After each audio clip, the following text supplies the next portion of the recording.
Et je dirais pourtant, il se met au service des mauvaises causes. Bon, c'est évident. Voilà, bon. Alors, les mauvaises causes, c'est quoi? Il est pour moi la corporéification du néolibéralisme. C'est-à-dire, il est pour moi, si vous voulez, la corporéification de cette idée que toute valeur, si vous voulez, est produite en quelque sorte par le marché, par la concurrence. Et je crois qu'il a incarné, avec sans doute plus de courage et de détermination, ce dont certains présidents, comme Sarkozy par exemple, avaient rêvé. C'est-à-dire, effectivement, si vous prenez par exemple, il y a un très bon travail de Pierre Beerbohm là-dessus, sur la composition des cabinets ministériels, des commissions parlementaires et autres, on voit qu'avec Sarkozy, ça bascule. C'est plus les hauts commis de l'État, les énarques et autres qu'on va recruter, sont les avocats d'affaires, sont les industriels de milieu financier ou de publicité, etc. Mais avec Macron, ça s'affirme, je dirais, avec moins d'obscénité qu'avec Sarkozy, mais avec beaucoup plus de pugnacité, de détermination. De violence, sans doute aussi, non? Il y a une violence technocratique. Et on va aller dans le mur, parce que de toute façon, ça ne marche pas. Alors, le problème, on le voit au niveau de l'université, on le voit au niveau de la santé, on le voit au niveau de l'information, de la culture, etc.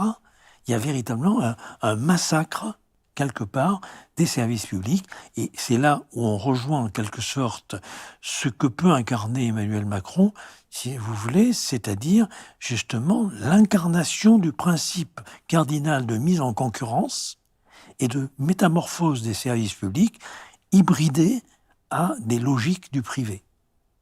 Et c'est ça qui est extrêmement important, mais qui produit des souffrances considérables. Je vais vous donner un exemple qui parlera à tout le monde.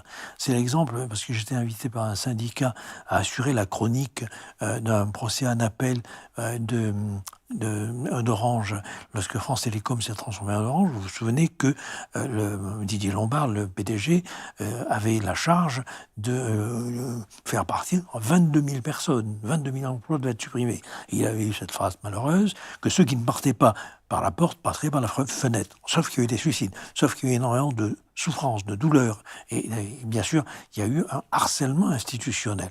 Comme vous le savez, première instance, Orange est condamné, l'entreprise paye, mais les cadres supérieurs qui avaient été donc poursuivis, eux font appel. Et donc j'ai assisté à une journée, et j'en ai fait la chronique, si vous voulez, de cette journée. C'est incroyable parce que on voit bien ce que peut être l'impact, si vous voulez, d'une violence technocratique qui décide, à partir de ce moment-là, qu'il n'y a plus des missions de service public, il y a en quelque sorte des prestations de services privés, commercialisés, industrialisés, etc. Et là, vous avez, c'est un point important, vous avez des professionnels qui sont pris dans la même situation qu'un travailleur immigré.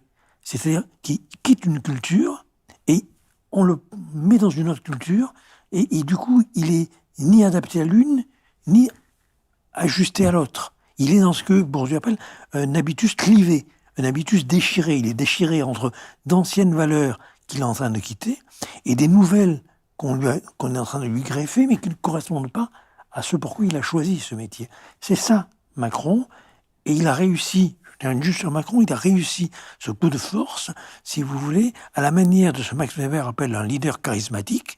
Il s'est emparé du pouvoir de manière très habile. Il a trahi avec méthode Hollande, comme le dit d'ailleurs Hollande lui-même, et il a su se glisser, là, dans une crise de la parole politique. Ça, on revient à la question de la démocratie.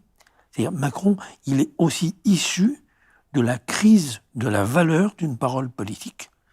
On ne croyait plus à la droite qui disait il faut se serrer la ceinture et qui avait quelques affaires un peu quand même chargées. On ne croyait pas à la gauche parce qu'elle venait de gouverner et mon ennemi c'est la finance et ensuite on fait du libéralisme. Bon, du coup, la parole perd de sa valeur. Et il s'est glissé là-dedans et il a à ce moment-là, si vous voulez, comme le dit Machiavel, hein, il a profité de la fortune au sens de Machiavel, hein, de la chance, pour se saisir des opportunités et arriver à prendre le pouvoir. Et comme le dit aussi Machiavel, ceux qui arrivent au pouvoir, n'est-ce pas, par la fortune, n'ont aucune difficulté à l'obtenir, mais beaucoup plus à le conserver.